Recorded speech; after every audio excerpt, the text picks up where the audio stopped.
regular meeting set August 15th, 2026, 6 p.m. Let the minutes reflect that all 5 board members are present. And we have with us a couple of our representatives from Charleston. I would like to ask Mr. Jack David Woodrum and Mr. Vince Deeds, if you would, to lead us in the Pledge of Allegiance. I pledge allegiance to the flag of the United States of America and to the republic for which it stands, one nation, under God, indivisible, with liberty and justice for all. Sorry, I probably caught you two off guard. We're trying to figure out which one of them is correct.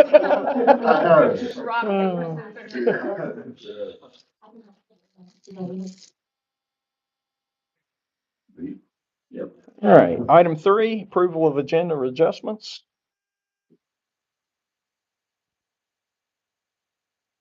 See anything on there for you? I'll make a motion that we approve the agenda. I'll second. We have a motion by Mrs. Harvey, seconded by Mrs. Farley, that we approve the agenda. Is there any discussion? All in favor, please say aye. Aye. Opposed? Abstaining? Let the minutes reflect by a 5-0 vote, the agenda has been approved. Item 4, we have presentations. Pause for applause. First, we have Mr. Jack David Woodrum, Mr. Vince Deeds, Mrs. Debbie Bowling, and this is for our Jumping Branch Elementary Playground that we're going to be getting. So, Dr. Knott, would you like to say anything? Let's do something. Talk about our simple jumping branch this year. Okay. So Ms. Bowling approached me like last spring and said that we wanted to upgrade our playground and that she had talked to Mr. Woodrum and Mr. Deeds and they had agreed, and I talked to Mr. Woodrum and he got me the form that we had to fill out and they granted us $27,000 to upgrade our playground and we are extremely excited. Everything is ordered. We're going to paint our existing, the teachers have volunteered that we're going to paint our existing structures because we don't want to get rid of it. And then we're just going to add our new equipment to it. I think in like 2 to 3 weeks, our first piece comes. So we're pretty excited. We're hoping to have it finished by the end of October. And we would like for you all to come up and be there when we, reveal it. I get the first trip on the merry-go-round. I've already called it. I was going to ask which one of them get the first trip on the slide. There's a rock climbing wall too coming, so, yeah, and we got some teeter-totters, so, you guys just come join us and we'll have a good old time. Our See kids how will. many kids it takes to get me up. Well, There's a photo for you. Would y'all stand up and Will there be one of the slides like there was when I was a student at that school? the metal slides? I miss it too. Yeah. No, we were talking about that, you haven't done recess until you did, fell off the merry-go-round, got clotheslined by Red Rover, and then, That's right. Burnt your legs on the slide. Fall. Good old slides. I want a picture of all of us. Dr. Knott, why don't you get in there with me? Yes, Dr. Knott.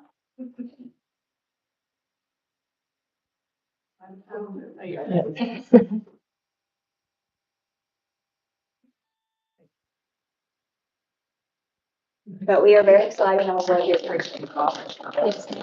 And Ms. Bowling is already working on another. I was getting ready to say, I think She's on this the is menu. proof about the squeaky wheel. Yeah, Well, absolutely. she's got She's getting the grease. She's got all 3 grandkids at our school now, so. My little one goes here next Monday. Yeah. Oh. And you all know it's really important to me and Jack to really help out any which way we can in the county.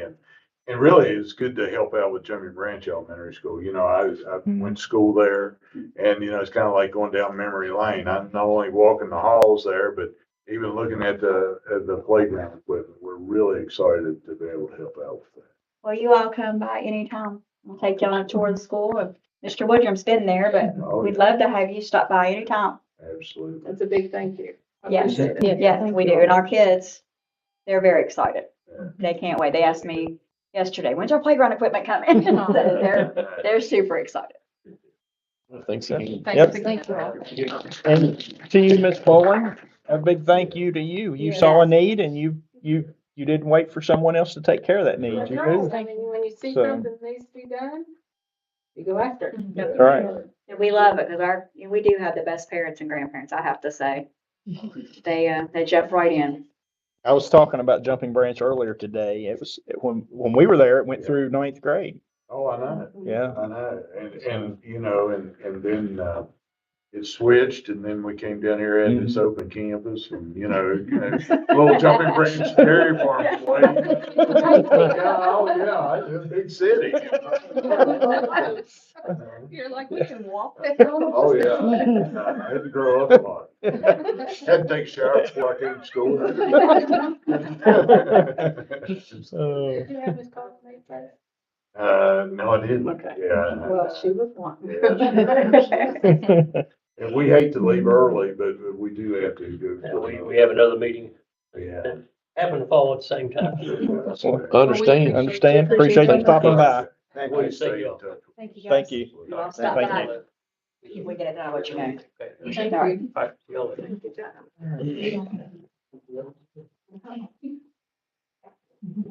Ms. Bowling, you're welcome to stay or go with you, please, as well.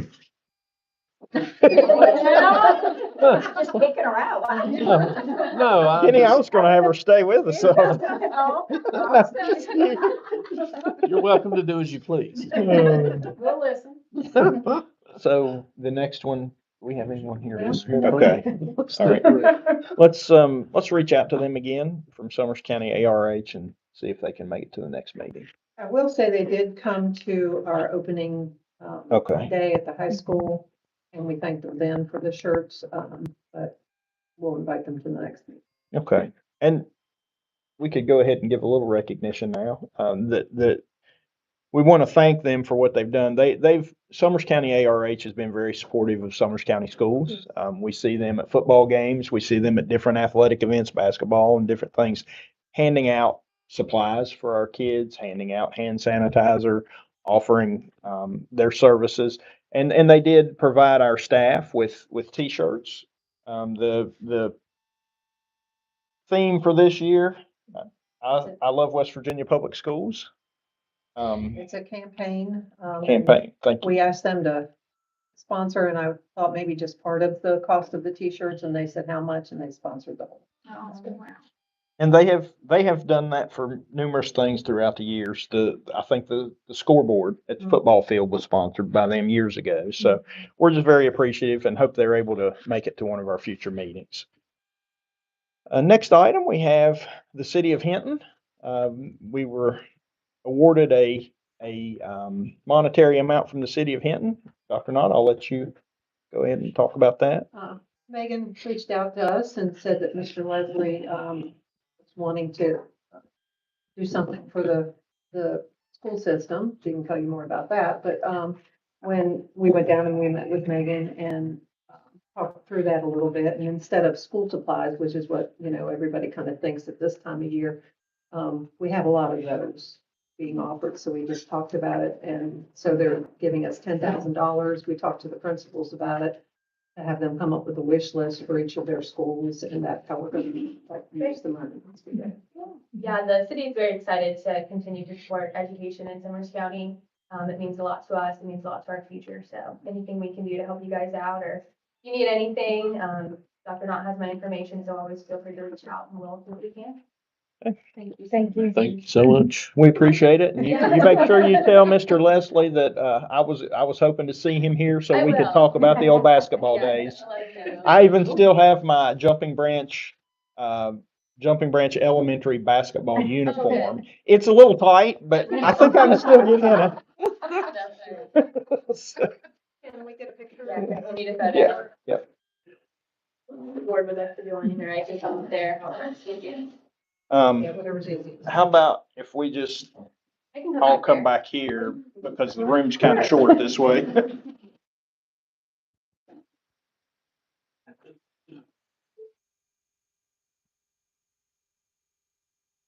Like, Right in the Step middle. in front, You- yes. You're in the middle. Here we go.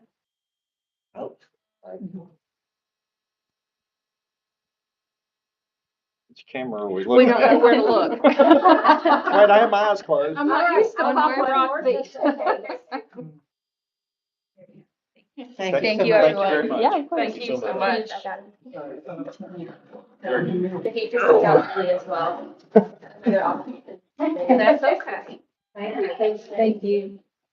All right, our next presentation is our K3 retention numbers with Ms. Jones. I'll just present from here if that's okay. Hinton area, they had 2 kindergarten retentions, 2 first grade, 1 second grade, and 0 third grade. All right. Talcott Elementary had 2 kindergarten retentions and 0 in first, second, and third grade.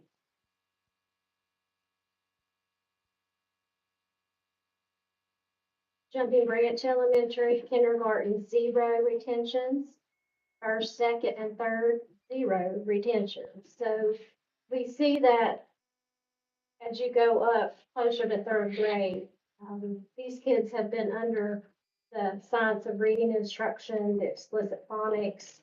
So we're seeing less and less of our third graders being retained. So we hope we can keep on that trajectory this year as well. Thank you. Thank you. All right, next item is assessment and benchmark data. Who gets to go first?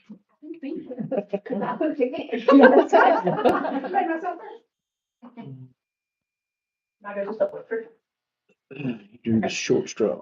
So we're gonna just go over, the end of the year data from last year, which you guys are familiar with. But our K3 students take, an assessment called AIMSWeb, and our 3 through 5 students, so it overlaps in third grade, take the general summative assessment. And then we're gonna look at attendance, and then we'll look at some of the takeaways and reflections, in regards to our strategic plan for this year. Just about target 1 in 8 students in Summer County is a target student. In our school, 2 and 3 are from the low SES subgroup. 1 in 5 students is chronically absent. 1 in 3 is identified as a student with a disability, and then 1 in 2 are. We'll talk more about that. So this is our AIMSWeb data from last year. So on the right side is the goal. So that's what we're striving for. We want 80% of our students on grade level. We want 15% in that targeted area, and then we want no more than 5% as intensive. And so that's what we're shooting for. And so we're close in some grade levels, we're making progress towards this.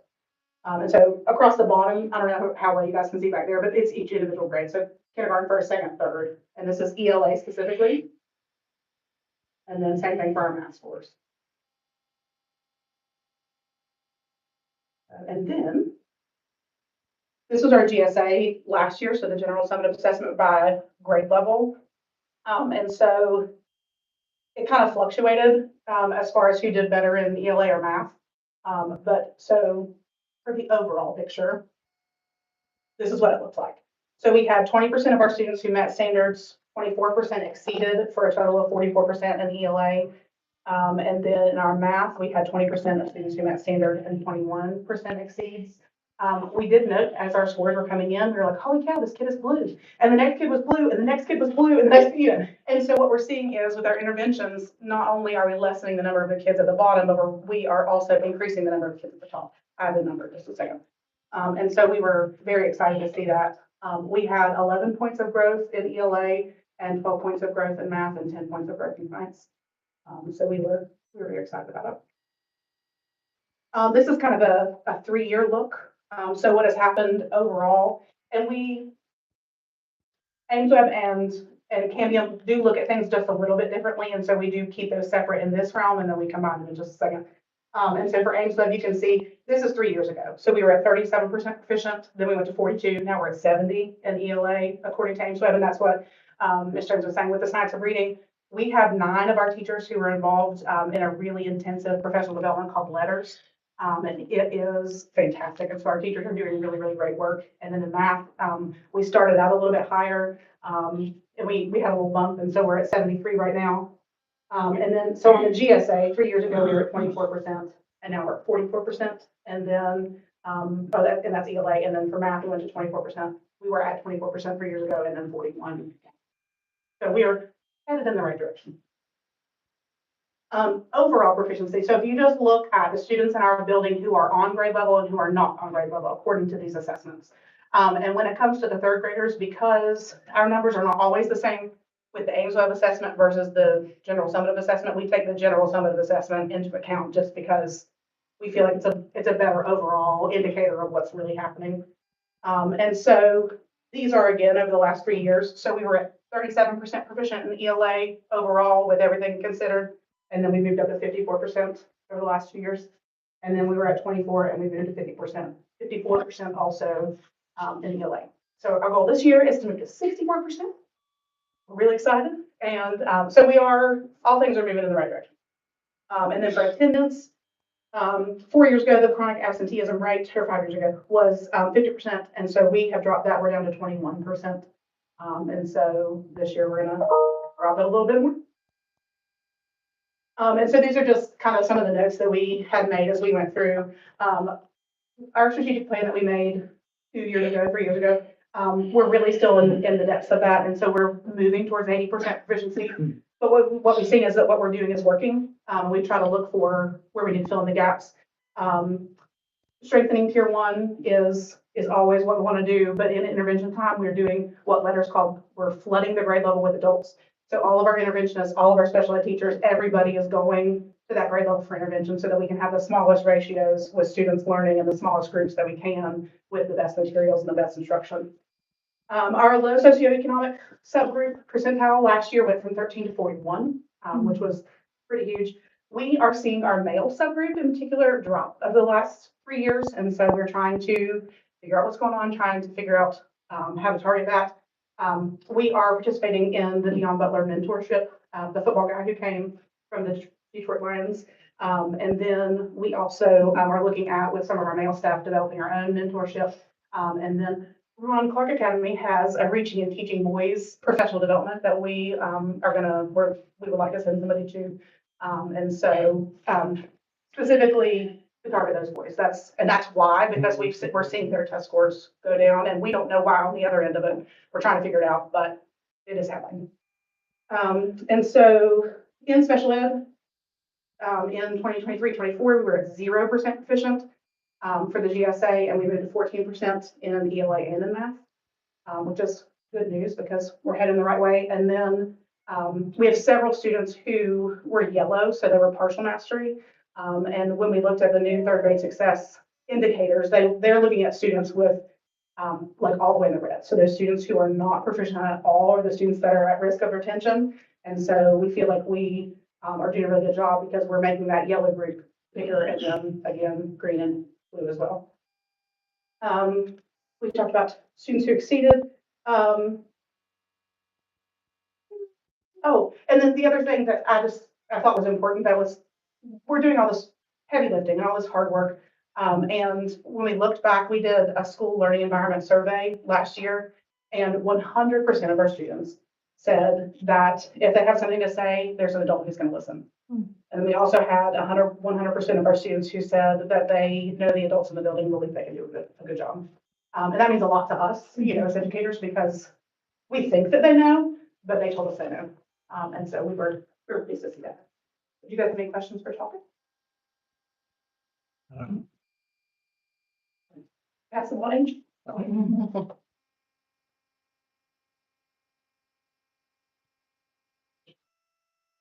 glasses on because I'm old.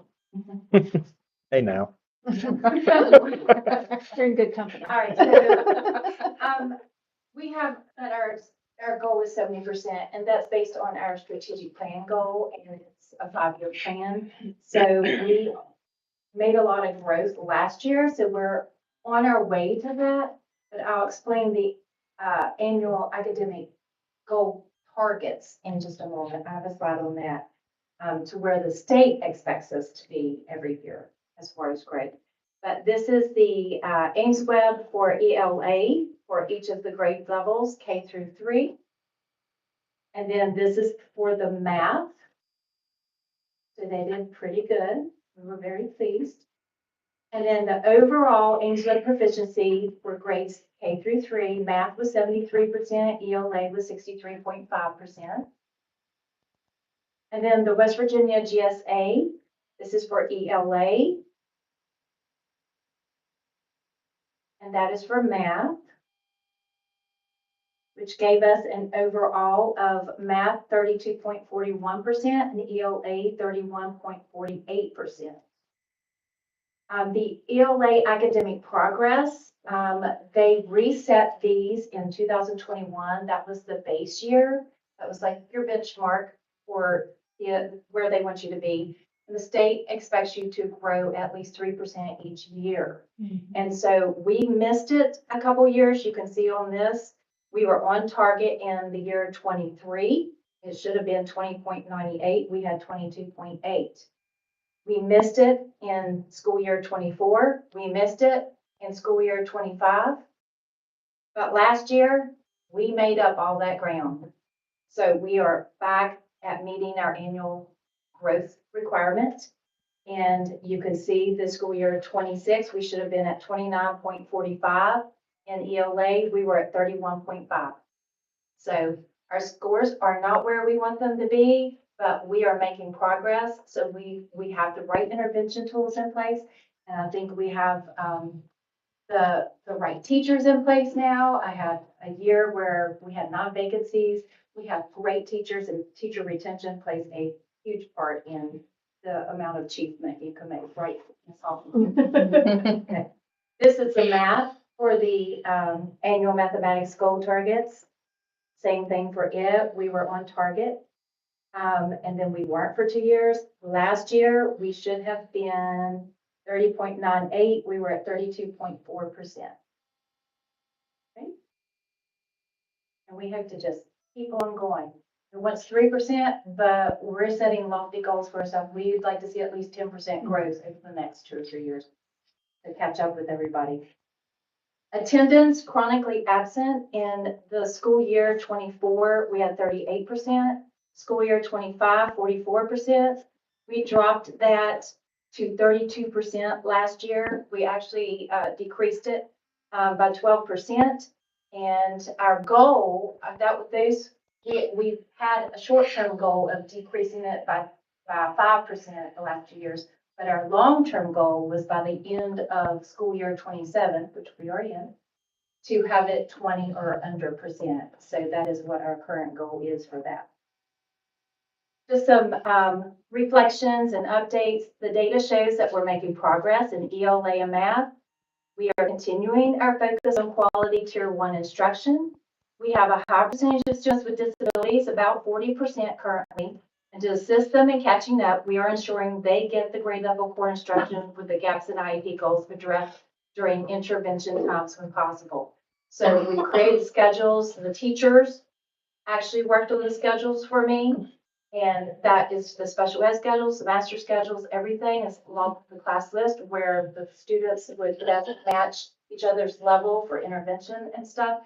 And the state has been pushing for more co-teach, less pullout. So we're trying to keep them in there during our core math and reading instruction and pulling out when we can during intervention. So they're getting grade level instruction. And so we're hoping to see an even bigger improvement with their special ed. But we saw a pretty good news this year.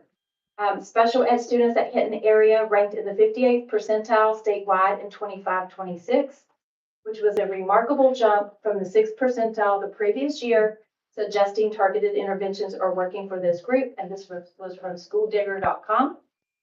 And 75% of Ms. Peterson's students met mastery on the alternate assessment. That is a self-contained classroom. And she works them from bell to bell. She has high expectations. We've caught up on our state set annual goal targets after missing them the previous 2 years. The chronic attendance rate decreased by 10% when comparing last year's data to the previous year. The CIS coordinator and attendance team are working really hard to get the number to 20% under by the end of school year 27. Jamie Persinger actually did an incentive presentation with the kids after our mid show today on all the incentives that she's gonna have in place this year to just try to get them here on time and every day. And teacher retention is much improved at HAE with us only having one teacher who's working on her ACE certification. And Mr. Durden is back with us this year. Doing fourth grade.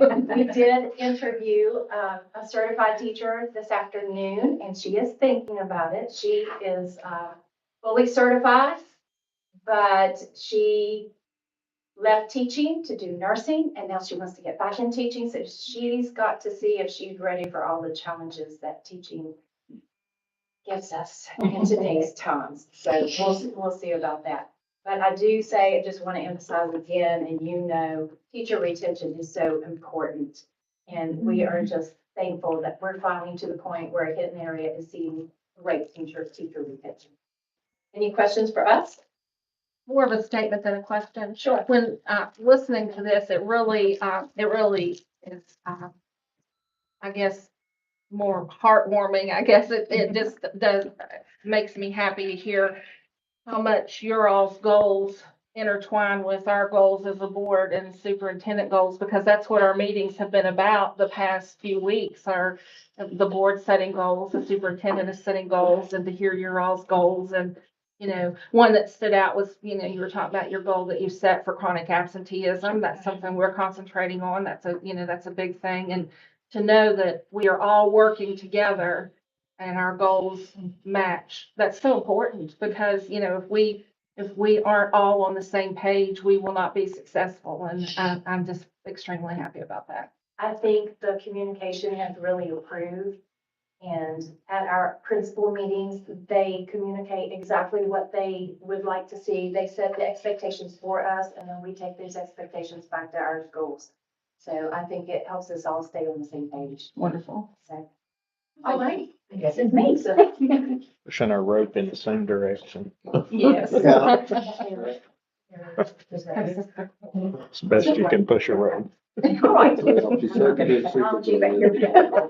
not doing tug of war. Okay, so I did the proficiency rate, and if you know me, I like colors, so I made ours colorful, but this is what we had for ELA proficiency on the Ames Web. These are all the ones that met mastery. So as you can see, kindergarten was right at with 89%. And then our first grade was, I think, 72%, and then second grade was just a little bit under. I think they were at like 69%, and then third grade. So they did really well. Their aim, so that was their end of the year, and our math was kind of about the same, the proficiency rate. So this was just kindergarten through third grade, what they did on their Ames Web. We were really excited because we only had one student in kindergarten, Miss Miklas. I have to brag on her. When she started out last year, she was like, by the second benchmark, they had gone down a little bit, and she was like, oh, no. And by the end of the year, she had all but 2 meet mastery on ELA and all but 1 meet mastery on math.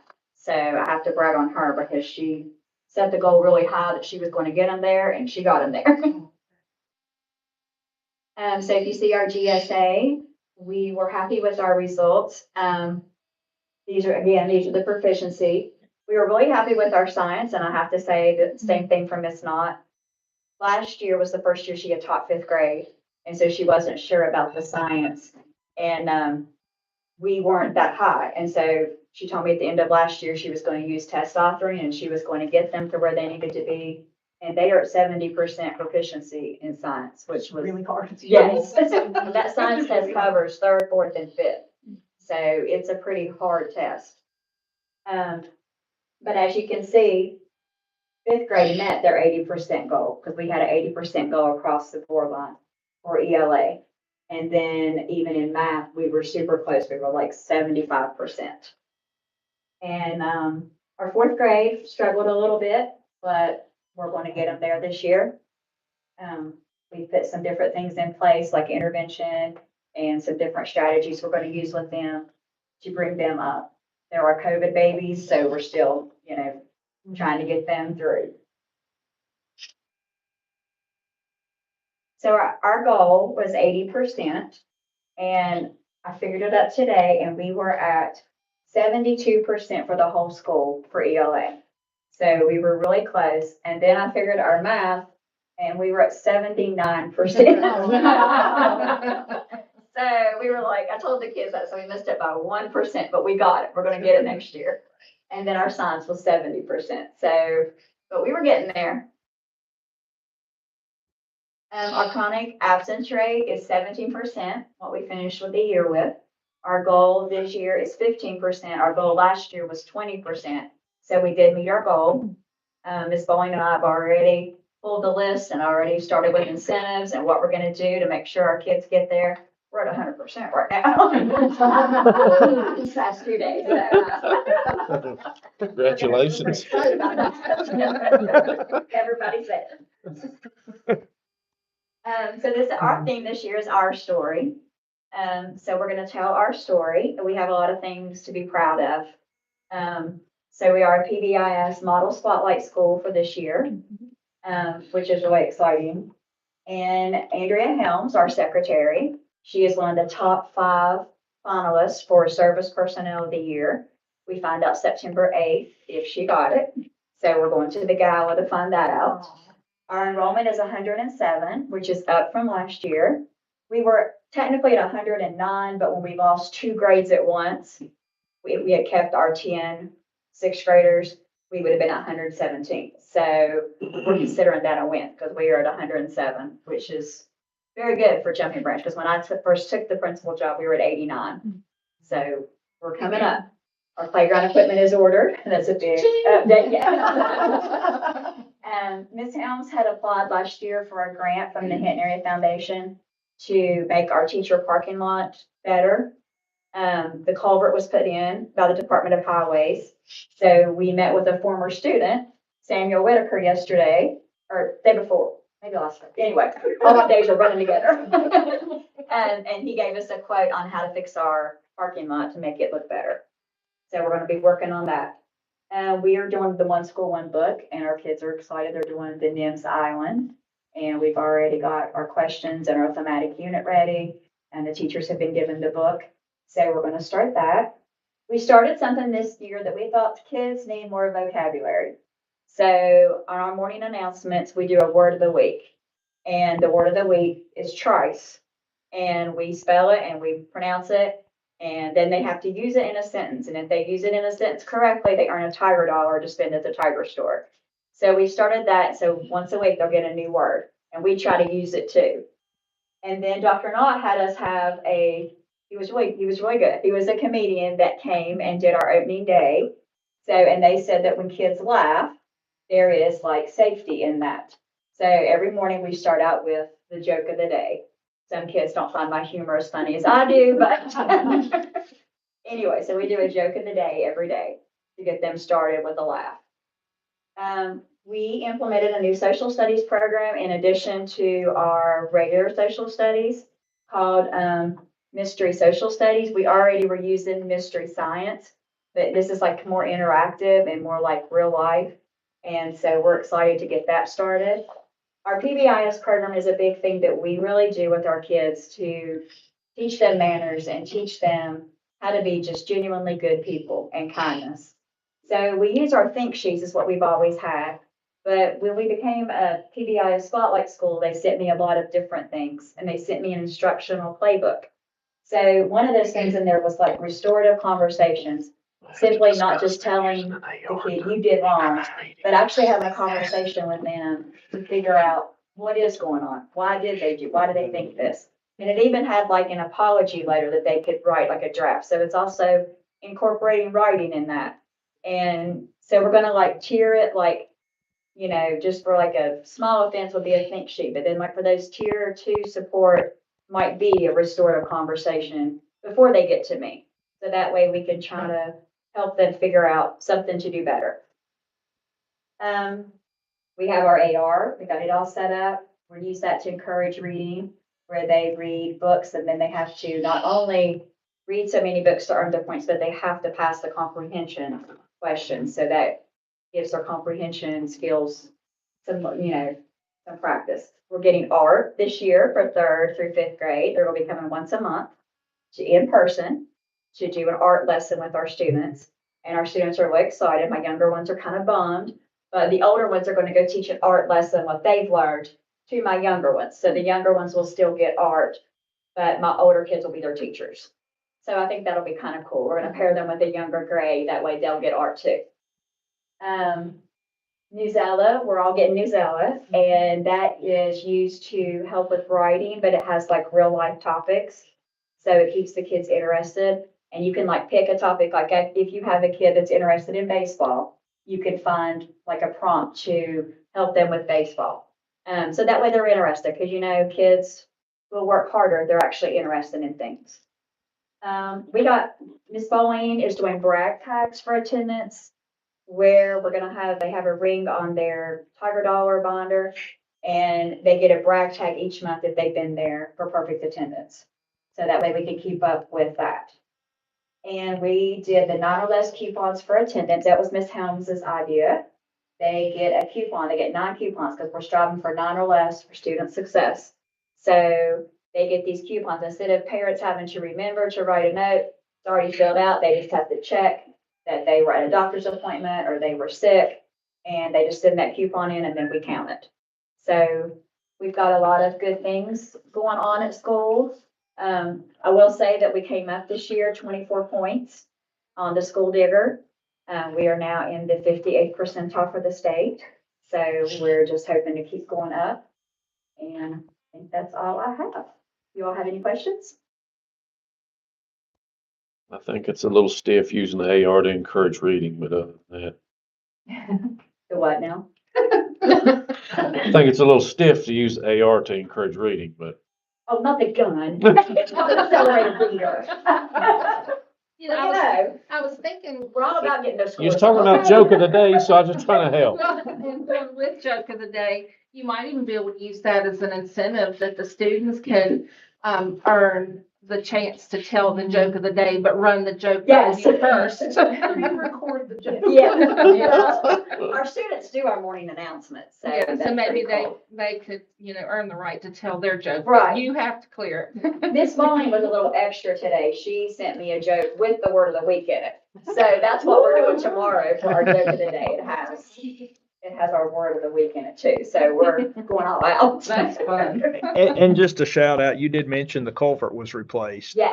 So the state provided the resources to replace that for us, and we're Yes. appreciative that they were willing to work with us to get that culvert put in, Yes, because it the is old one much was needed. starting to fail. It was caving in, and Right. it had been there long before I had been. Yes. So- Like gravel our parking lot and fix that so we have a better place to park, Yeah. make it safer. So, Yeah, I wasn't sure if it had been replaced, but I was driving through there the other day and I saw in the center where the clean out I is. think they replaced it beginning of summer maybe. Yeah. So, Yeah. yep. Thank you. Thank you. So we'll just take one of each.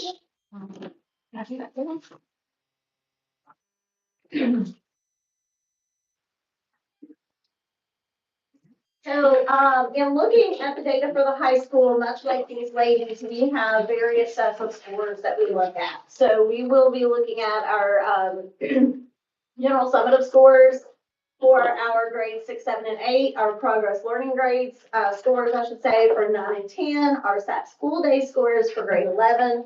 And then obviously attendance is one of those key things that we're, looking hard at. I would say that this year, our school is kind of in what we call a hard reset mode.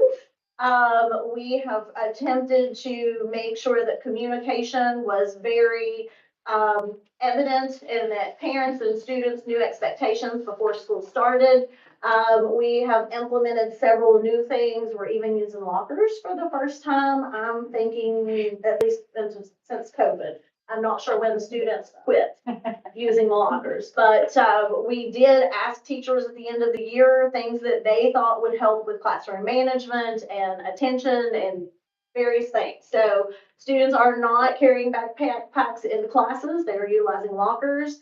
And also we are communicating a much stronger attendance policy. And so any student that represents Summers County Comprehensive High School as an additional representation other than a student. So athletics is one, if they are in our after-school program, if they're a member of a CTE program such as FFA or ProStart.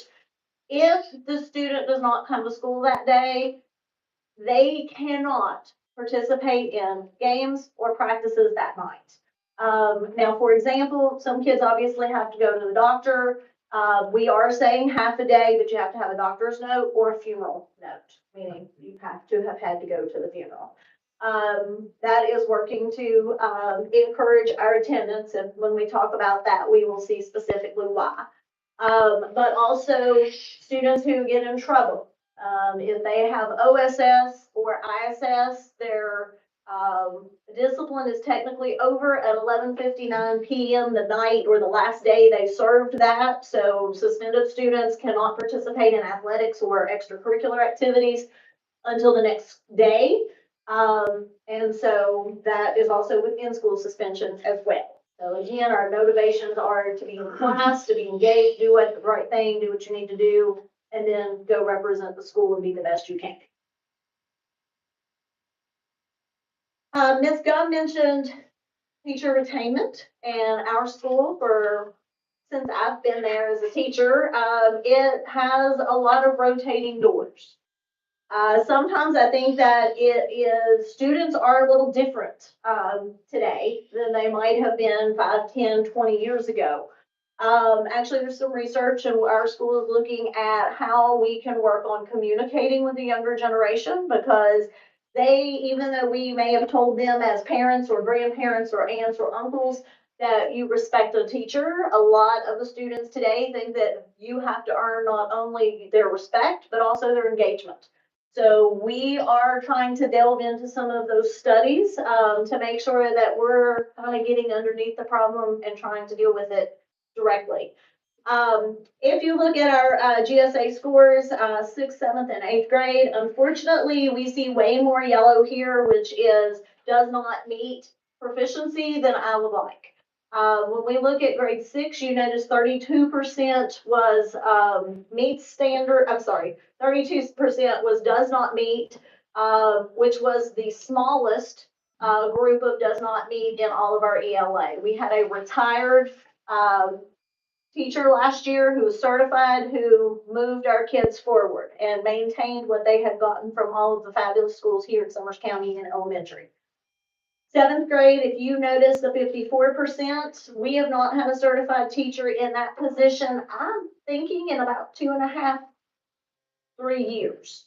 So the consistency and the quality of education was not there. We did hire a certified teacher for 7th grade last March. Well, I think in January, she came in March.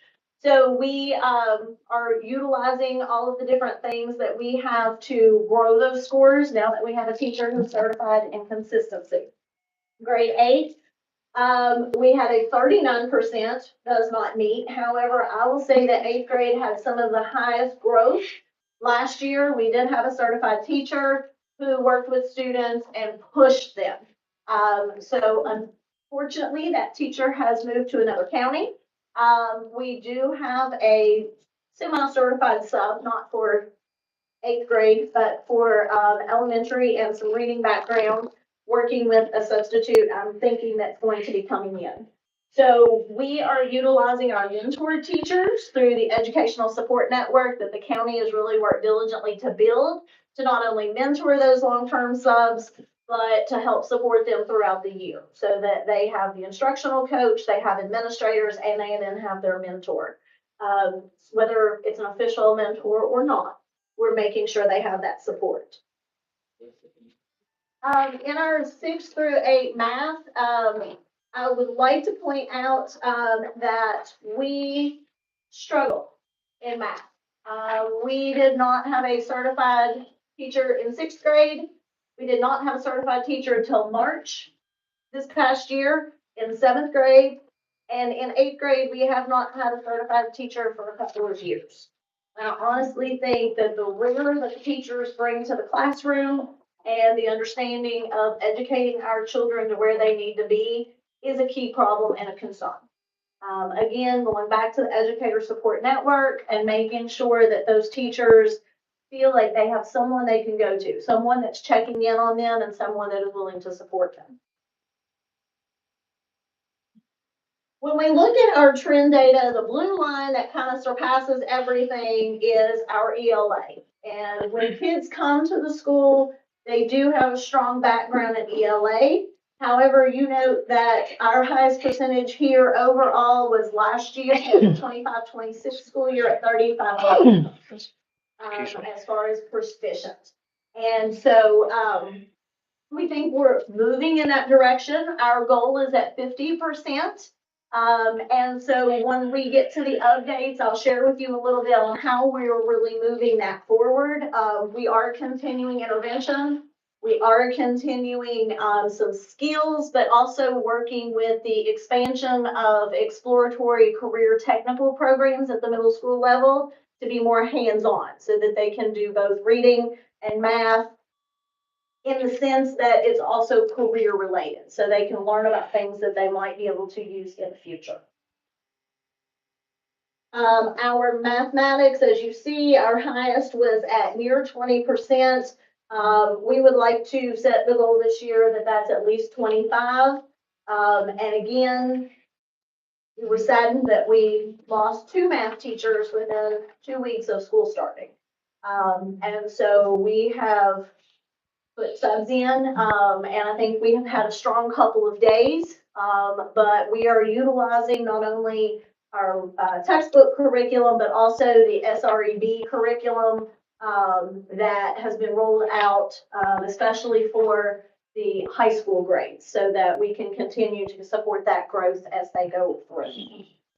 When you look at science, again, it's really only tested in 8th grade, and it kind of covers everything from 6th, 7th, and 8th. They did not have a certified science teacher last year, and so it's been primarily between 15 and 20%. Again, I think a lot of that is we need more hands-on. If you are solely reliant on a textbook in science, kids' attention span, unfortunately, with TikTok and social media, is about 30 to 60 seconds. And that if long? they're doing much work time after time, it's not necessarily that immediate engagement that the students are used to. So we are encouraging our 2 7th and 8th grade teachers to make sure that they utilize more hands-on.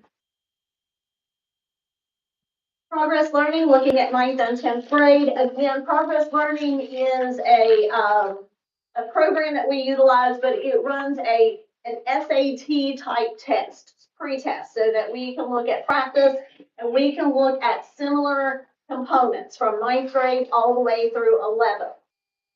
So when we look at English, notice that we had very small, less than 10% that it was exceeds, but we had 41 and 36% respectively in those 2 grades at meet standards. So when you look at that together, we are moving in the right direction. However, through PLCs this past year, we really looked at vocabulary development and writing, and we found a lot of weaknesses in kids not only being able to decode some of the text levels that we have, but also be able to put it in a way such they can understand it and use it themselves. So those are some of the things that we're working on this year for ELA specifically.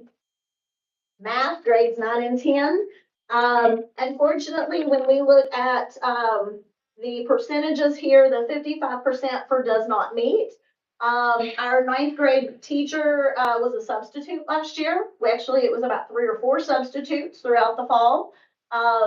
Dr. Green graciously found someone who was a certified teacher from another county, housed the lady, and she did work with our kids tremendously to move us forward from benchmark 1 to benchmark 3. I will also say with 9th grade, when we look at the overall performance, the fact that we had high dosage tutoring that was provided for Gear Up, it did give us some support from benchmark 1 to benchmark 2 when they had no certified teacher, but it allowed them interaction with somebody who was certified 30 minutes a day, 2 days a week in English and the same in math. So that was helpful. In grades 10 and 11, you're going to, in a moment, I'm talking about two different sets because they're two different programs, but our scores decreased some. And one of the things that we have done this year is move away from the class or course that's called financial algebra. It has very similar standards, but you teach it all in the context of the financial sense. So you might get some kids who are very engaged in that. However, you lose a whole other group of kids that have no interest in finance. So instead of a full opportunity of financial algebra, we are now offering a majority of Algebra 2 starting this year, including a co-teach Algebra 2 class for those students who want to push themselves, but also want to have opportunities to be NCAA eligible. SAT school day is our 11th grade, and when you look at our ELA, if you look at exceeds and meets, we have 48%, which is very close to our 50% goal. We want to see better this coming year, and so we have taken things that we found from PLCs, including the more reading and more writing. We've extended our writing program of top score. It was in the elementary and the middle school last year. We have extended that to non-12. Our leadership team and the teachers in our school as a whole agreed for our writing initiative that every teacher in the building will have kids write 3 writing assignments over the course of the year. So kids should have to write 3 assignments in their math this year, 3 writing assignments in English, science, social studies, career, technical, etc. Again, the more you do something, the more you practice it. We did professional development with all of our teachers, so they actually will have access and use the rubric so that our teachers are scoring essays similarly across the school. Okay. For math, again, we had a decline. When you look at the does not meet, our students in 11th grade were either doing the financial algebra. A lot of teachers missed out on time in education based on their absences, teacher absences, etc. And so we want to make sure that everybody shows up as much as possible this year to address that so that there's not downtime in learning. And so that kids feel confident when it comes time for either the assessment or final exams, whatever it could be. In the SAT school day, a couple of things that we really look at hard is our average compared to the West Virginia average. And you see our overall score is an 837. The state average is a 906. My goal this year is that we meet or exceed the state average. Ideally, I would like to exceed that. I would like us to see us somewhere more in the 1050 range, but that's going to take a couple of years. We're not going to get there overnight. In math, again, you can see that that is very much our weakness, 396 compared to 436, and writing and reading 441 compared to 472. So when we look at our kids who are in partial meets or meets and just bumping them up a little bit can move our data across the board significantly. A lot of our kids don't take time and effort when it comes to wanting to do well on the assessments because there is not much of an accountability factor. We are giving a participation grade to show growth this year. No student will receive a failing grade regardless of what they do, but the better they do, the better their participation grade can be and can help their grade in English and math and science in 8th grade. Attendance. And I put this here specifically because if you look at this one that is blue, this is our chronic absence rate, which is 35%.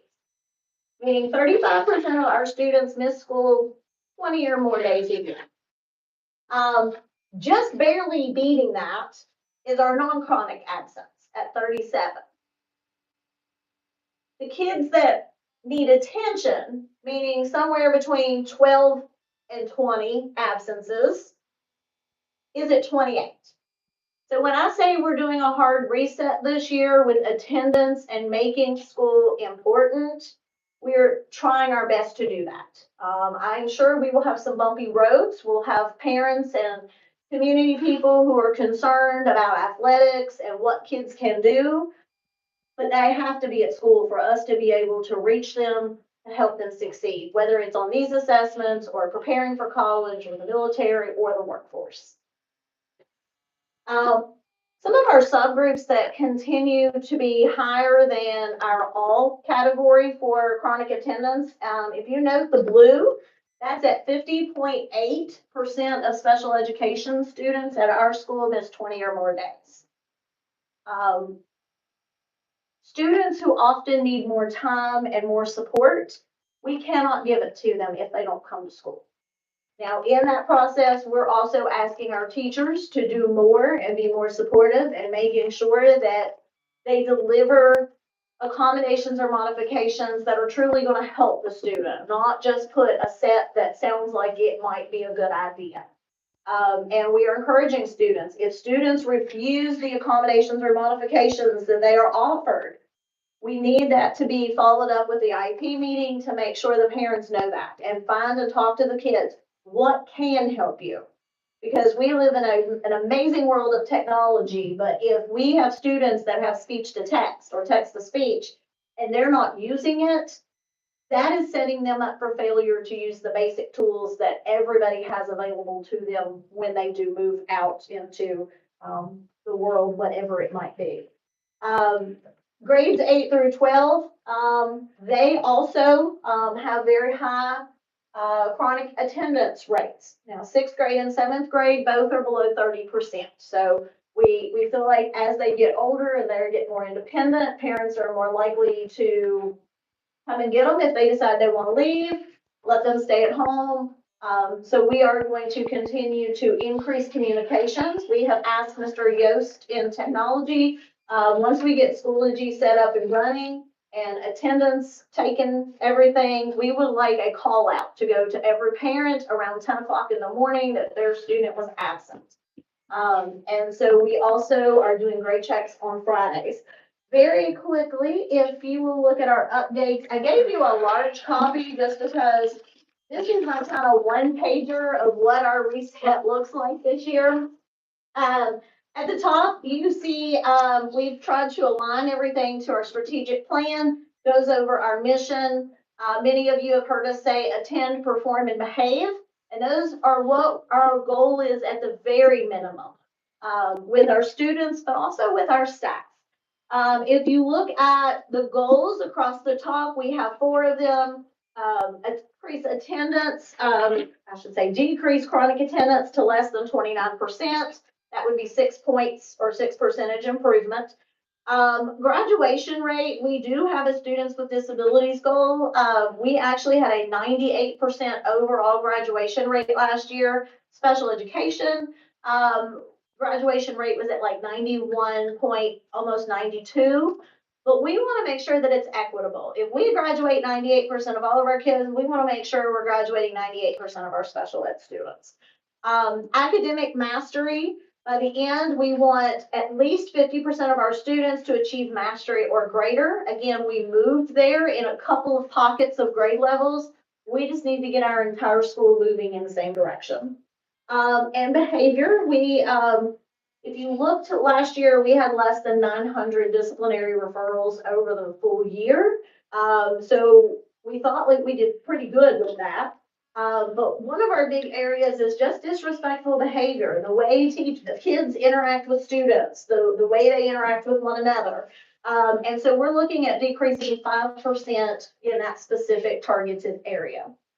All of our initiatives and our purposeful actions this year are aligned to what we call Danielson's framework for effective teaching. It's what our evaluation process is built on for teachers. So we want to make sure teachers understand the why.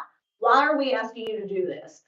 Why does it matter? So if we align things and teachers understand, we get better buy-in and we can move forward. So you will see across the initiatives, the Danielson framework domain that aligns with that particular item, as well as what goal it aligns to in our strategic plan. Notice, we have 5 new, what we would call initiatives. Writing with top score, again, that was what I was talking about across our school, and the 3 assignments in each class over the course of the year. The Educator Support Network, now that I feel like that it's developed and we're truly implementing it, that's why we put that in there. But we want to make sure that we, from onboarding to growing teachers who've been in the classroom for 7 years or 20 years, they still have the reward of finding where they can learn and where they can serve their students better. Engagement tracking with PBIS. One of those things teachers said besides backpacks that they really wanted is they wanted students to just do their work. And so this year, students will be given a slip that basically is a refusal to work form. And if they have a couple, 3-5 minutes to figure out if they're going to work, students fill it out. If they don't, teachers will fill it out. I've asked teachers to drop it in a folder. We'll be looking at the number of refusals to work trends with students so that I can reach out and talk to the parents. If students aren't successful in the classroom because they're refusing to do the work, we need everybody to come to the table for that and figure out what we're going to do differently.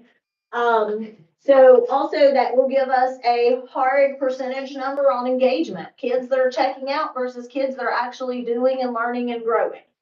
Khan Academy, during advisory for middle school and high school, middle school, it's 1 day for math, 1 day for English. High school, it's 2 days English, 2 days math, so extra 30 minutes.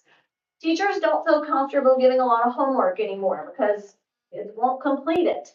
So we're telling kids and teachers to kind of look at it, that this is a homework assignment outside of your class with teacher support that you have all week to complete for practice. That lets teachers know if they're remediating something, where the kids are going. If the kids need enrichment, they can provide enrichment through Khan Academy. And then the student monitoring, we're kind of really looking at attendance, engagement, missing assignments, all of that wrapped together. And we have a protocol that we're utilizing this year to make sure that we catch kids before they fall through the cracks. And so all of those align to the domains and the goals are where we're headed. Any questions? This is probably an already answered question, but I would say it's safe to assume everybody in the blue column, chronic absent, is probably also in the yellow column and that does not meet. Is that? And so, I mean, that's almost nobody's fault. Well, The numbers are. But here, we can look at low test scores and we can guess at why kids may or may not be, but we would like to put some numbers behind it. And if we can identify students who are struggling with certain aspects, then we can look at what supports or interventions we can put in. Do you have an occasional exceptional student that can come to school a couple days a week and still get the grades? I mean, does that contribute? You do. Yeah. And my view on that is kids need to feel it when they miss. It doesn't have to be the same assignment, but it needs to be an assignment that allows the students to cover that material and grow. So, our county says 1 grade has to be recorded a week. Well, if you have a whole week and a kid knows that only one thing's going to count for them or against them,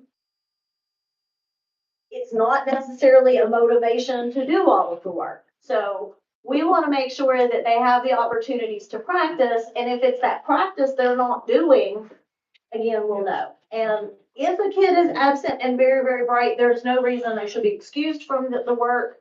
They could do something that the teacher can monitor the benchmark and the progress. Do they get where they're going? Again, it's kind of a student by student basis, depending on where they're at. But they should never just be excused from doing the work. My kid told me he came to see you and he's more than willing to help you with additional heat on the parents, I'm pretty sure, to get the kids to school. Canyon, I don't know if you know, that's my son. This is terrifying to me that on this side of the table to think about what you're facing, you all on that side. I cannot imagine a student saying, I'm not doing. I'm not. Don't say it that nicely. With that form, we're giving them the opportunity for a few minutes to think about it. Because some kids will probably be like, oh, okay, I'm gonna do at least the bare minimum and do something. But again, it's not a power struggle. We've explained to students, we've explained to teachers, we're gonna put this here. You know what it is. But once the teacher takes that and says that you've refused to work, that's a zero. You don't get a second chance. It's just so different. I mean, homework was never not an option when we were in school, and neither was not doing your work or going to school. It's just terrifying for me. It was never your fault back then either. And now it always is. Thank you all. Oh, sorry. Go ahead. So Ms. Brown mentioned the Ron Clark Academy for targeting the boys. I am curious, are we looking at sending anybody from the middle school? Because I know we also received data at our fall training last year for board training that 7th grade boys in particular, we statewide, probably nationwide, you see a dip in the GSA scores going from 6th grade to 7th grade. So have we thought about sending anybody for the middle school to that?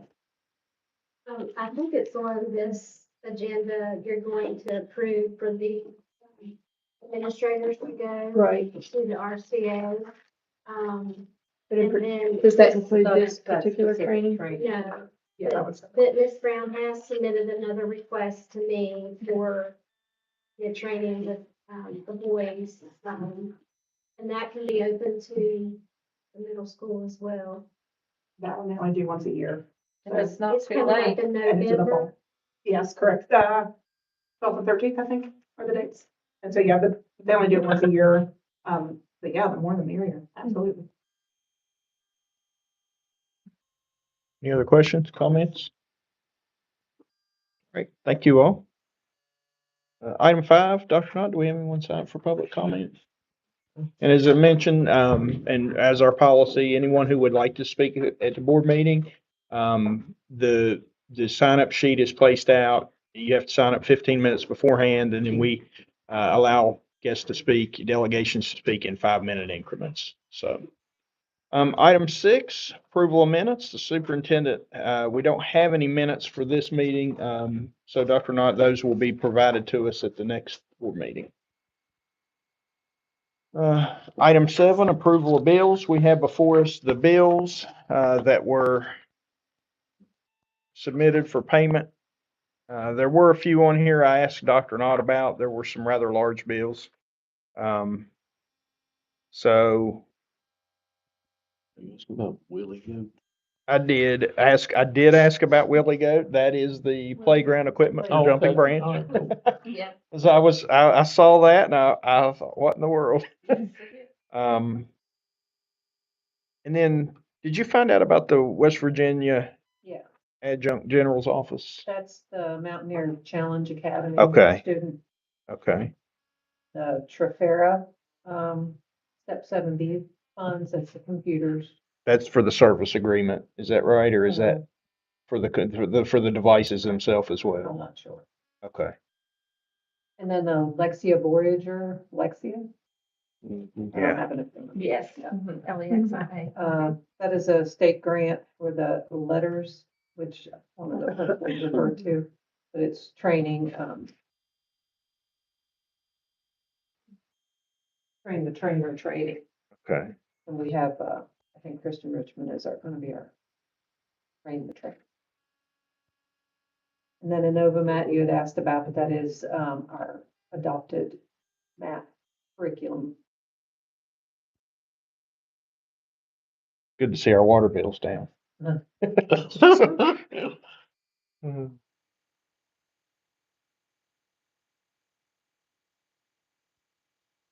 All right, any Good to see questions? Bowles Rice down.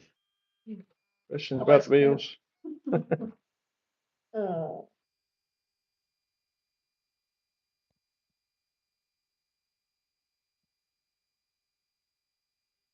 The bill for Safe and Sound, do we know what that this for?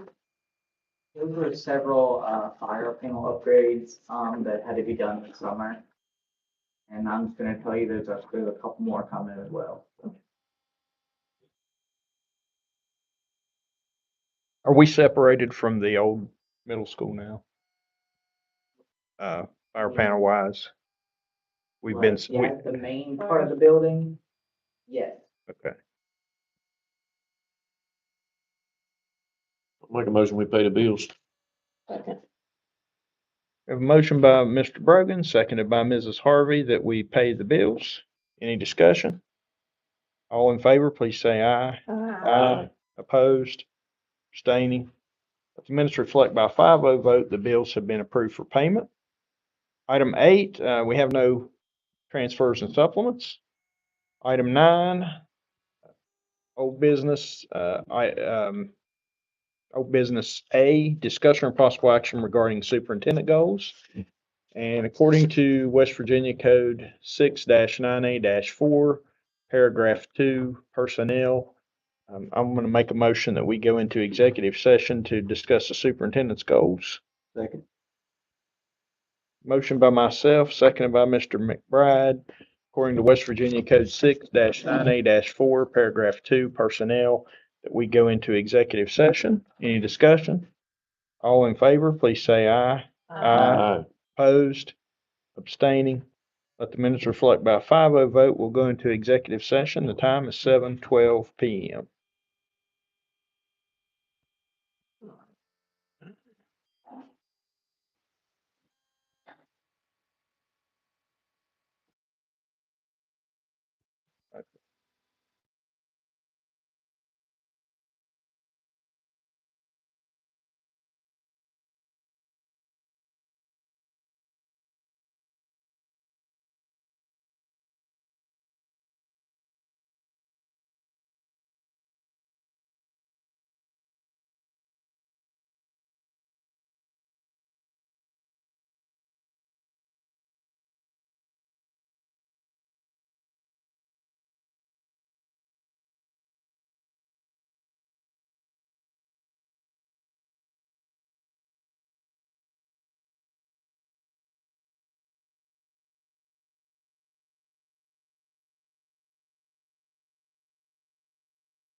All right, executive session ended at 7:22 PM. We reviewed the goals with the superintendent and we have aligned, I think that the superintendent has aligned her goals with the board goals. And then we heard some of our principals speak earlier about the school. The goals for the school have also aligned. Dr. Knott has, with the working with us, has set SMART goals that we can measure. So what we have for goal 1 is aligned with the board goal, student success and student opportunities. So student achievement and retention. By the end of the 26-27 school year, Summers County will reduce chronic absenteeism by 5% over the 25-26 school year rate of 30.06%. Increase the proficiency rate by 5% on the summative assessment, the PSAT, and the SAT in English, math, and science. Goal 2, aligned with the board goal of fiscal stewardship, fiscal responsibility and resources stewardship by the end of the 26-27 school year through regular updates to the board and the community. The cost effectiveness of instructional programs and district spending will be evident through increased summative assessment proficiency rates, decreased chronic attendance rates, decreased chronic absenteeism rates, increased enrollment and teacher retention.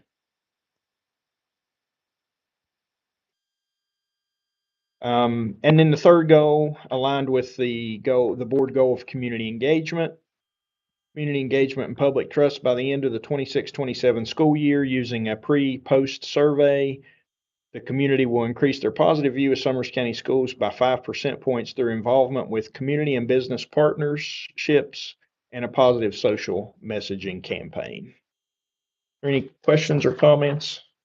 And that is on that second goal, that is decreased chronic absenteeism. Yeah. Okay. Any questions, comments?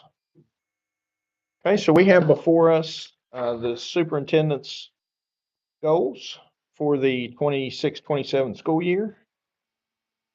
I'll make a motion that we approve the goals for the superintendent for the 26-27 school year. A second. Okay, we have a motion by Mrs. Harvey, seconded by Mrs. Farley, that we approve the superintendent's goals for the 26-27 school year. Is there any discussion? All in favor, please say aye. Aye. Opposed? Abstaining? Let the minutes reflect by a 5-0 vote, the superintendent's goals for the 26-27 school year have been approved. Item 10, new business, purchases over $25,000. We have none. 10B, discussion or possible action to approve policies. So we have 7 policies that are out to be approved. Those were all put on the approved policy folder with the recommended changes. I did talk to Dr. Knott about most of these policies today, and there was only one comment that we received One comment. on those policies. There was an update to the technology policy, so it is after. It was just at the end of the day today. Okay. So that one will need to go back out. Okay. So let's handle that one separately. Student use of district-owned technology. We'll handle that one separately. Can we just handle, I think maybe just handle them all separately or maybe put the leave policies, pull them separate. Okay, we can do that. So student use of district-owned technology, we will postpone that until the next board meeting. Then we have 4 leave policies. Roman numeral 8G3, travel policies and procedures. Roman numeral 4J0, personal leave policy. Roman numeral 4J13, employee personal leave bank and personal leave donation program, and Roman numeral 4J14, personal leave incentive policy. We'll handle those 4. And we have a public comment that was made. We do. And do you want to talk about that, Dr. Nod, or? That's the only comment on any of these policies, Yeah. correct? Okay, On the and that's regarding the last, the personal leave incentive policy. okay. Leave donation, the donation. Her comment was probably. Oh, It, 4J 0, 4J 13, 4J 14. okay. and that would be the three that has the personal leave policy, sorry. employee personal leave bank and personal leave donation program, and personal leave incentive policy. Yeah, I apologize. I read 4 and it should have been 3 of those. So all the policies, Roman numeral 4J, 0, 13, and 14. So we're going to handle those 3. Now that comment, Dr. Knott, is there anything we want to add to the policy based on that, or how do you, we're going to go with what, the proposed changes? The ones that have proposed changes really didn't have anything to do, I think, with the comment. Okay, And I can say that the comment, we were talking about it at the board office too, with us. It has to do with when you donate, when an employee donates days, did they lose if they then used more than 4 days for the rest of the school year, they lost their incentive because they gave up some days to the sick leave bank at the beginning of the year. So were those days counted against you for the incentive, or were they not counted against you for the incentive? It's not specifically spelled out in there, and we can specifically spell it out. However, in years past, it was simply understood that you donated days, you lost those days, and you lost the incentive. Then for the past, I don't know, 5 years prior to my beginning, it was the other way. You donated those days and you didn't lose the incentive. They were donated. I kind of like that idea, but we were last year when I was becoming the superintendent and new crew on board here with the directors, we were kind of reverting to the way it had been before. So when you donated days, you lost those days because you donated your days. They were gone. But I think we kind of all believe that that's a very, it's a nice thing. You shouldn't be punished for it. Yeah. So There's no incentive for you. there's no incentive for you to give them if you're going to then lose your bonus, if you then don't use your days, so. So we can either specifically put it in the policy, or we can share with everybody in the school system that this is the way we're moving forward from this point. If you donate days to the sick leave bank, it does not affect the incentive policy. I think we'd probably need to specify it Yeah, I do too. Yeah, so that it's not, well, this person said this and that person said that, or if any of us win the lottery and just disappear tomorrow, then it's handled consistently moving forward. So it should be spelled out. Is that what you're saying in the Yes. policy? Yeah. I agree too. And since all those policies kind of go together, Right. that's why I want to get it. and I think that'll help add consistency if leadership changes down the road. So under, what, employee personnel leave bank and donation program is where it would be under, And 14, I mean. And the leave incentive policy as well. we Yeah. can put a comment in with the personal leave incentive policy as well. okay, Both ties them together. okay. So under, Roman numeral 4-J 13 and Roman numeral 4-J 14, 13 and 14, we would like to add language that would include. You don't lose your incentive. Right, exactly. I don't. Spell So out. just because you've donated days. Right. You still lose your incentive, but. Right. just Right. because you donated. Right, right, right. Not because you donated days, exactly. You shouldn't be punished for that. Okay, so those will be taken, We'll add that and then go back out. For public comment. but not Okay. 4-J 0. Would that be effective? Be on the safe side if you want.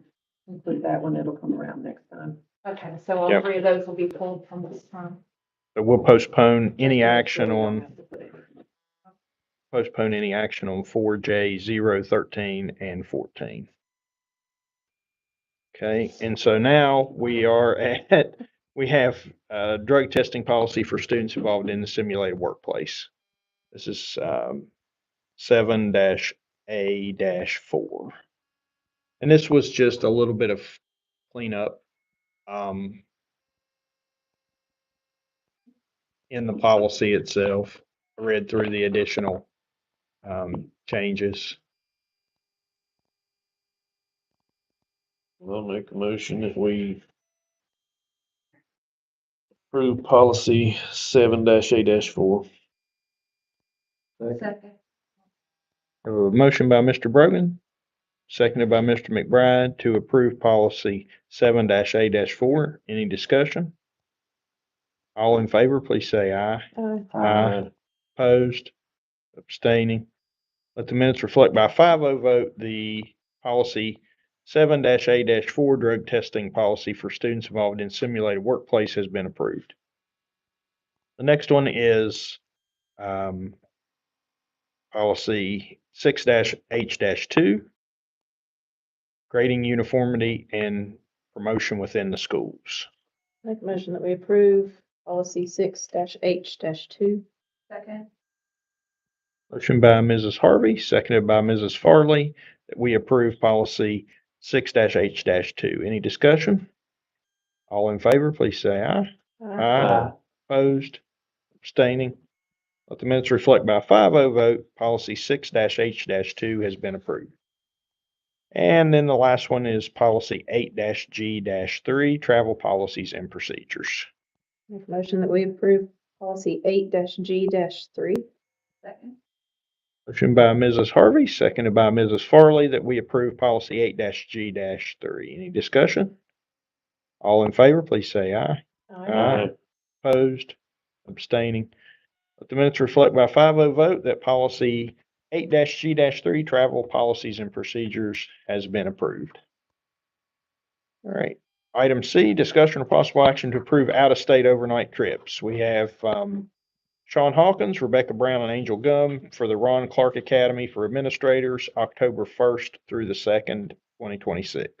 I'll make a motion to approve this out-of-state overnight trip. A second. Motion by Mr. McBride, seconded by Mrs. Farley to approve the out-of-state overnight trip. Any discussion? All in favor, please say aye. Aye. Opposed, abstaining. Let the minutes reflect by a 5-0 vote, the out-of-state overnight trip for Sean Hawkins, Rebecca Brown, and Angel Gum for the Ron Clark Academy for Administrators, October 1st through the 2nd, 2026 has been approved. Discussion or possible action to approve the Community and Schools MOU with the SESC.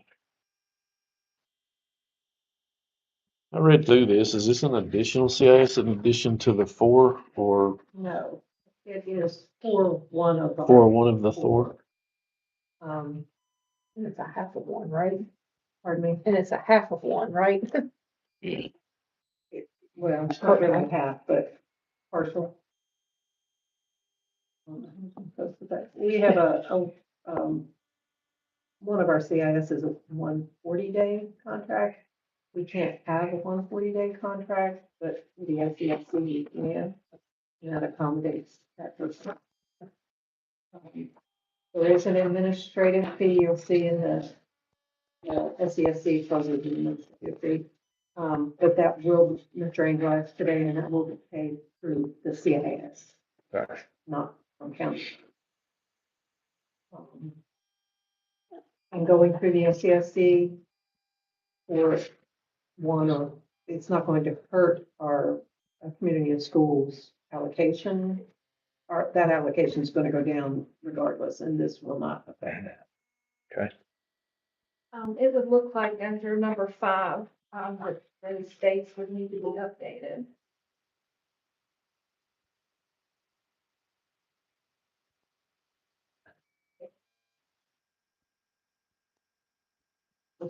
You have a, So this is the pen I was copied. It has been updated. Thank you. That's okay.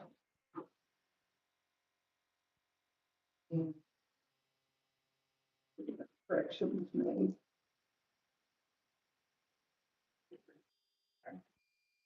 So- I will find a correct one because we did get it corrected. Okay, in 2026 and 2027. Okay. thank you. And I think, so, let's see, So were we currently, until this, was we under budget to pay the 4?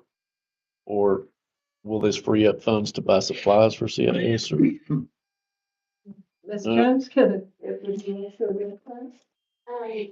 This year, our allotment for the Communities and Schools program was not quite enough to cover all 4 salaries. However, we did have a small amount of carryover that I think will be okay.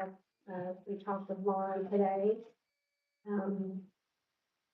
But that funding is going to continue going down and be reduced. They want the counties to come up with ways to sustain the communities and schools. What's the plan forward then, as far as, We'll, do you have something in mind, or do you have? as of right now, we do not. We'll talk more about that in personnel season. Okay. and as far as the MOU that was placed in the folders on the website for board documentation, it does have the correct dates.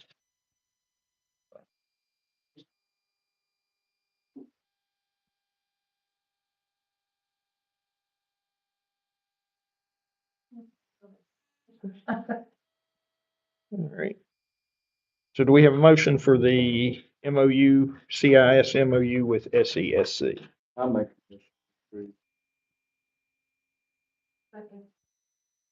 A motion by Mr. McBride, seconded by Mrs. Farley to approve the CIS MOU with SESC. Is there any discussion? Thomas, I don't have to say it. All in favor, please say aye. Aye. Aye. Opposed, abstaining. Let the minutes reflect by 5-0 vote, the MOU with SESC for CIS has been approved. Item E, discussion or possible action regarding student travel. I think that we've had this one on here Yeah. so much. But trying to get clarification, in the past, we give approval for student out-of-state trips. And then there was a question about, we didn't give approval for an out-of-state trip because they were going to Bluefield, West Virginia, but to get to that ball field, they had to go into Bluefield, Virginia. So they really did go out of state. So I think we can take it off of the agenda now because in our policy 6G2, approval of trips, superintendent, transportation director are authorized to approve curricular and extracurricular trips. Superintendent is authorized to approve non-school personnel to serve as chaperones. All out-of-state trips, and then there's a caveat, except SSAC scheduled athletic events require Board of Education approval, regardless of whether school buses are used. So the only time that's ever happened has been an athletic trip. And I think the key to that is the SSAC sanctioned event. So if it's a camp that's not necessarily a sanctioned event, then they would have to Right. get the approval process done. And that has been our policy, so there's no need to. Okay. So with this, we have to take no action on this, and thank you for the awareness and researching that for us. All right, item F, this was on our agenda back during our work session. Discussion or possible action regarding a fee schedule policy. This was for facility usage.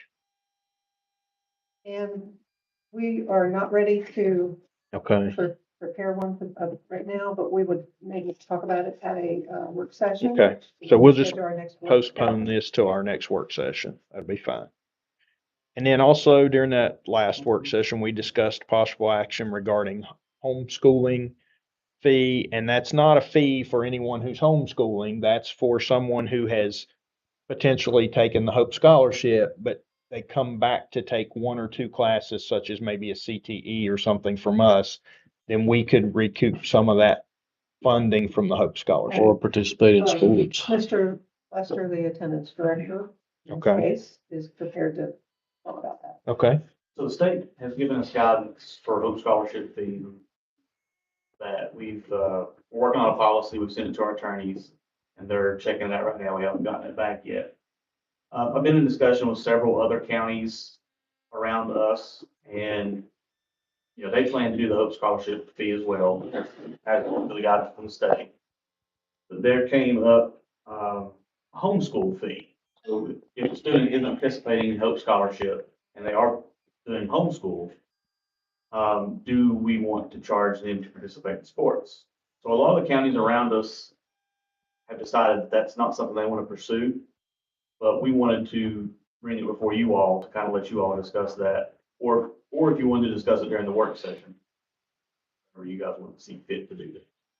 I think, sorry, go ahead. What's the feedback, the reason why the other counties don't want to pursue it?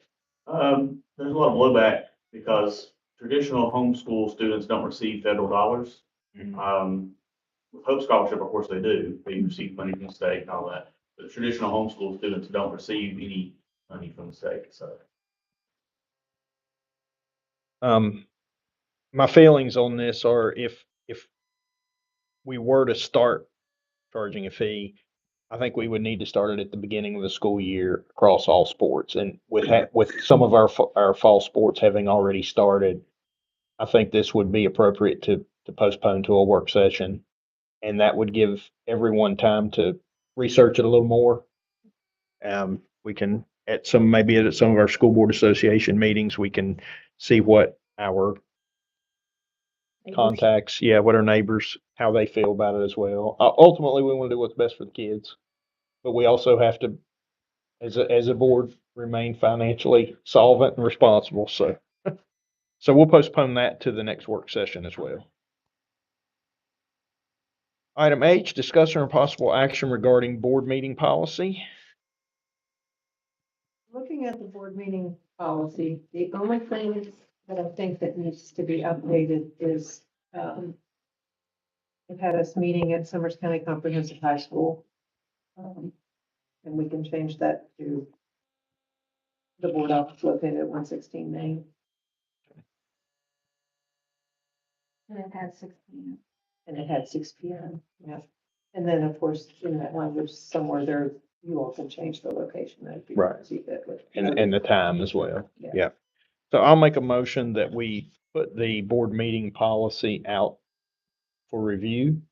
And we make the changes to it and then put that out for review for the 2 weeks. Second. Motion by myself, seconded by Mr. McBride, that we place the board meeting policy out for review with the recommended changes. Is there any further discussion on that? All in favor, please say aye. Aye. Opposed, abstaining. Let the minutes reflect by a 5-0 vote that the board meeting policy will be updated and put out for review.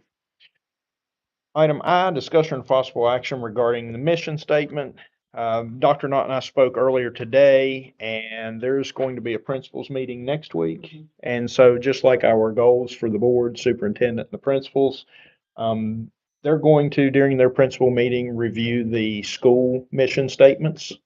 And then, once they have their mission statements, we will then review our mission statement, and try to be in alignment with the schools, and that way we are all working in the same direction. Any discussion on that? Shouldn't it be the other way around? It probably should. Drop down. Yeah, but Well, we were gonna ask them, the principals meeting's next Wednesday, and then the next week will be a board meeting again. But we were going to ask them to bring their mission statements to us, and we were gonna show them that you have the 3 that are out there. Yeah. And we were hoping that together we could figure out which one of these or a combination is the best mission statement. And then they can have their school mission statements based on the county mission statement. So Possibly in So kind of all of us work together. Mhm. work session item discussion. Well, we can talk about it during the next meeting when they, or did you say they were going to bring theirs to the next meeting or? Yeah, because we kind of wanted to see what, I mean, realizing we've got three of them out there, we Mhm. wanted to see what they've got out there too. Yeah. Yeah, because I mean, I agree that I think this is a work session topic because it's a very much discussion and weigh in of the global why that then feeds out to the smaller whys. But the directors and I would hope to bring to a work session a mission statement that we thought was a good mission statement, and then we can discuss it at the. Okay. But you've got a copy of the three you believe that we got out there. And where we found them, website, strategic plan, and calendar. So we'll take no action on the mission statement. After the principals meeting, then we can add that to a work session and have that open for discussion.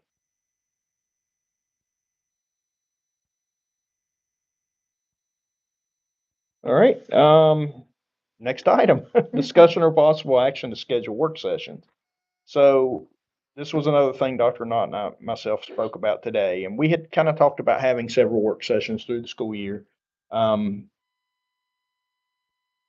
I'll let you all have input on it. I don't necessarily think that it's prudent for us to set dates right now for every work session throughout the school year, because I think as things come up that may need us to collaborate together on.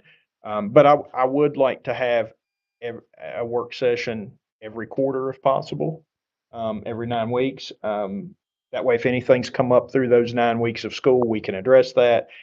And what our thoughts were, have a work session slash board meeting like we did before, starting at say 4 o'clock. Because if we're having them every quarter, maybe the agenda's not going to be as large as when we had one work session a year and spent a whole day. Starting at 4 o'clock, we'll have our work session items followed by our regular meeting items in one fluid meeting.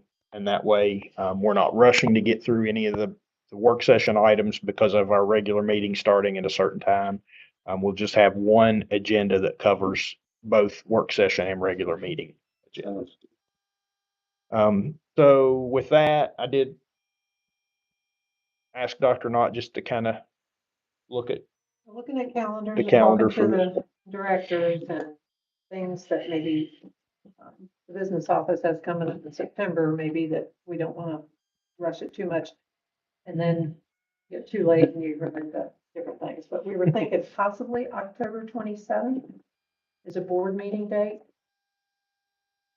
October. When does that 9 weeks end? Do we know? I should probably have. Yeah. Oh, there we go.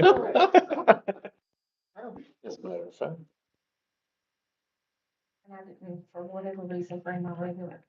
Well, I have on my calendar board meeting work session, so we may have already talked about that date previously.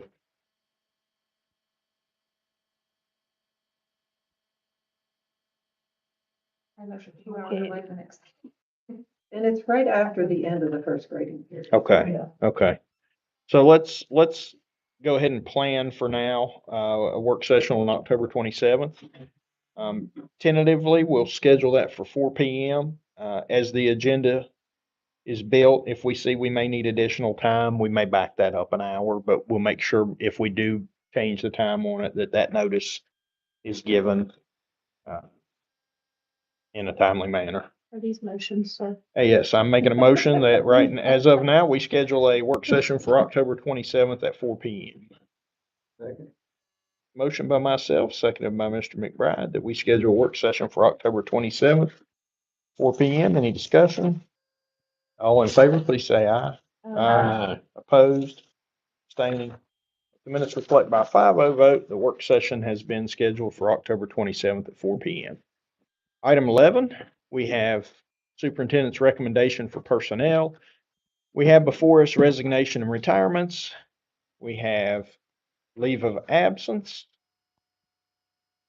We have transfers, service personnel, employment professional personnel, employment service personnel, employment extra duty, extracurricular volunteers, employment substitute professional personnel, employment substitute service personnel.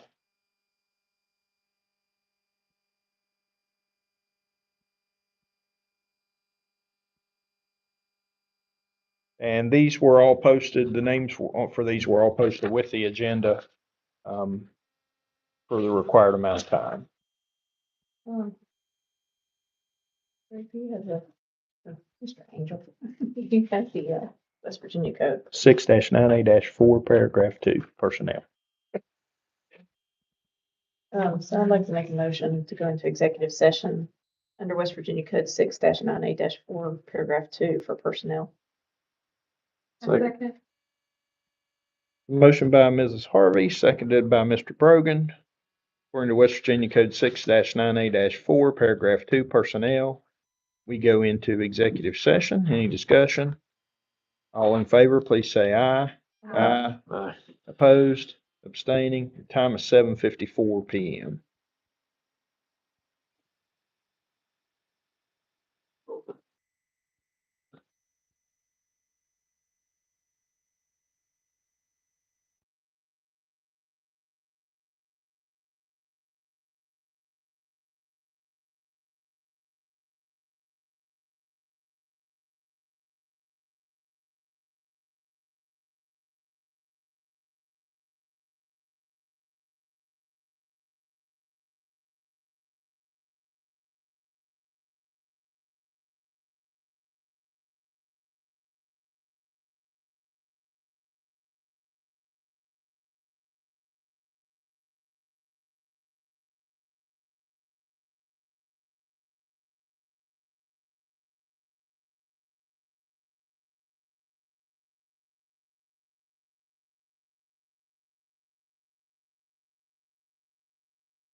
All right, under personnel, the first item we have, yep, oh, I'm sorry, thank you. Call back to order this regular meeting. Executive session ended at 8:04 PM. Thank you, Mrs. Harvey.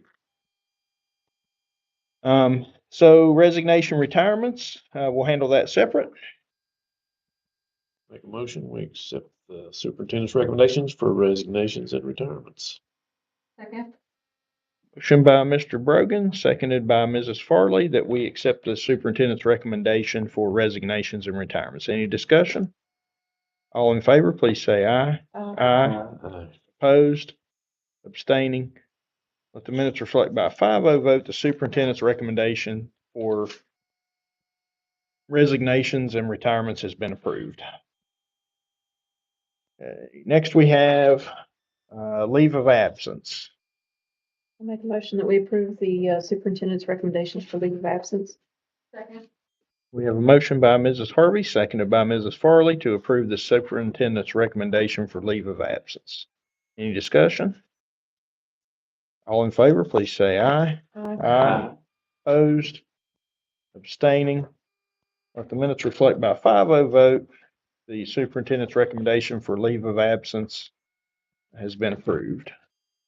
Transfers of service personnel. I'll make a motion that we postpone action on any transfers. No, you're good. Make a motion. There was none in professional. Oh, yeah, there were no recommendations for transfer of professional personnel. Transfer service personnel, I'm going to make a recommendation that we postpone any action on that until the next board meeting. Second. Motion by myself, seconded by Mrs. Harvey, that we postpone any action on transfers service personnel until the next board meeting, regularly scheduled meeting. Any discussion? All in favor, please say aye. Aye. Opposed? Abstaining? Let the minutes reflect by a 5-0 vote. The transfers for service personnel have been postponed till the next regular board meeting. Employment professional personnel, employment service personnel, and employment extra duty, extracurricular volunteer personnel. I think we can do all three of these together. Does anyone have any reason not to do those together? Make a motion, we do the aforementioned 3 columns of personnel. Second. Motion by Mr. Brogan, seconded by Mr. McBride to approve the 3 aforementioned areas of personnel together. Any discussion? All in favor, please say aye. Aye. Opposed? Abstaining? Let the minutes reflect by a 5-0 vote. The superintendent's recommendation for employment professional personnel, employment service personnel, and employment extra duty, extracurricular volunteer personnel have been approved. I have a conflict of interest on the next item up for vote, so I will recuse myself. And the next item up for vote is employment substitute professional personnel. Mr. Brogan has recused himself due to a conflict of interest. I make a motion that we approve the superintendent's recommendations in regard to employment substitute professional personnel. Second. Motion by Mrs. Farley, seconded by Mrs. Harvey, to approve the superintendent's recommendation for employment substitute professional personnel. Is there any discussion? All in favor, please say aye. Aye. Opposed? Abstaining? Let the minutes reflect by a 4-0 vote, with Mr. Brogan recusing himself. The superintendent's recommendation for employment substitute professional personnel has been approved. And lastly, we have employment for substitute service personnel. Make a motion that we approve the employment for the superintendent's recommendation for employment of substitute service personnel. Second. There's a motion by Mrs. Harvey, seconded by Mr. McBride, that we approve the superintendent's recommendation for employment substitute service personnel.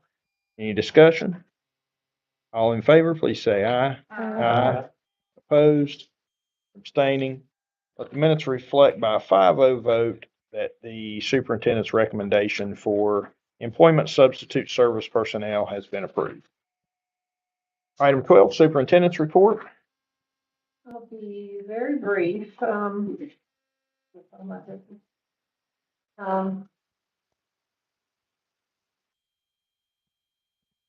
Opening of school, I think the first day was fantastic.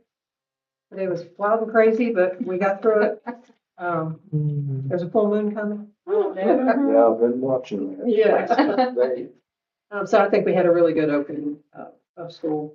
The schools, the floors are just so shiny at this time of year. You need to go to some of these schools. They're really good. Also, you've been invited to a Catholic Charities Loaves Dishes 40th anniversary celebration. And share that with you. It's Thursday, September 10th, 4 to 7 at the Summers County Memorial Building. And they invited the superintendent and the board education members. That's September the 10th, 4 to September 7 at the 10th, Memorial Building. 4 to 7 morning. I hope that you'll be there. I'm on that committee. So even if you just want to be there to support me, that From 4 till 7. 4 to 7. no, it's wonderful. It's, it would be a nice experience for you all to be there and just find out what they're all about. And then also going along with the opening of school, you have in your folders the attendance report. Mr. Lester can talk about it if he'd like, or you can have questions, but you can see there, this is what we have. Guess that's this morning. Yeah, it's, the numbers just keep dropping. It is down from last year, but it's not as down as I. Yeah. It's up from our preliminary numbers. Yeah. Right. A month ago. Preliminaries. There's always those last minute stragglers.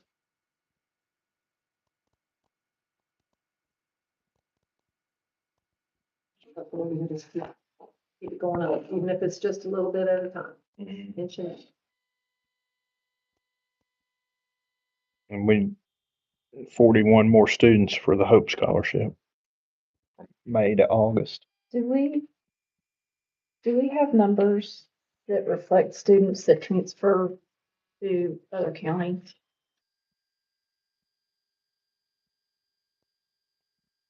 I don't have anything for that, no.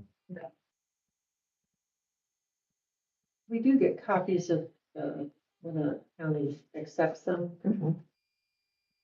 We need to maybe start keeping that data. One of them's in. Raleigh. I thought they were only going to Raleigh, but evidently only Raleigh, so look at sends them to. Have you had any of those recently that you know of? I got 3 on Friday, I think it was. But they were, I don't know that they were new, they were. They were still going over there, we were just verifying that they were still doing it. Yeah. All right. Anything else? All right, thank you. Any items for the next agenda? I don't know about next agenda, but, and I apologize, Ms. Hawkins, because I didn't think of this question until after they left. She had mentioned in her presentation about the financial algebra. And I thought that that there is a requirement by state law to offer financial course to all high school students. Those are two different courses. Financial algebra is the math class that is a third option for students, or third or fourth option. Financial literacy is typically a social studies class. And so that's the component that you're thinking of is financial literacy, and it's a separate course in and of itself. Okay.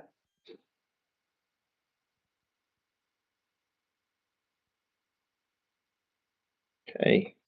One more call, any agenda items for next meeting? As always, you can reach out to Dr. Nod or myself, and we'll add anything that needs addressed to the agenda. I don't know if you want to invite them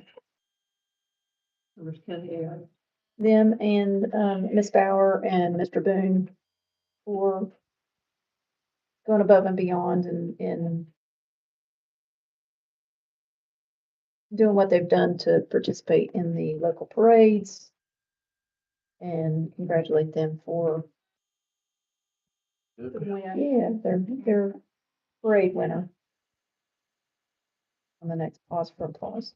That would be nice. Has there been any mention on our electric bus? Are we, that doing well? Well, I talked, to Johnny. He's driving it. Johnny Boy? He said it runs good. He was, Pleasantly surprised? yeah, he was happy with it. He said you have to watch it. You're stopped on the incline, like coming out of high school. When you pull up to the railroad tracks and stop, and if you have to be careful about rolling back. I thought when you said it runs, I thought you were gonna end your sentence right there. I'm glad you kept going. It does run. It runs. That's a good thing. No, he seemed happy with it. I'm glad. All right, if you have any other agenda items you'd like to add to the next meeting, just reach out to Dr. Knott or myself. Item 14, Mr. McBride. I make a motion, we adjourn, and the time is 8:16. I second. Okay, there's a motion on the floor by Mr. McBride, seconded by Mrs. Farley to adjourn this meeting. Time is 8:16. Is there any discussion? All in favor, please say aye. Aye. Opposed? Abstaining? Minutes reflect by 5-0 vote. This meeting is now adjourned. All right.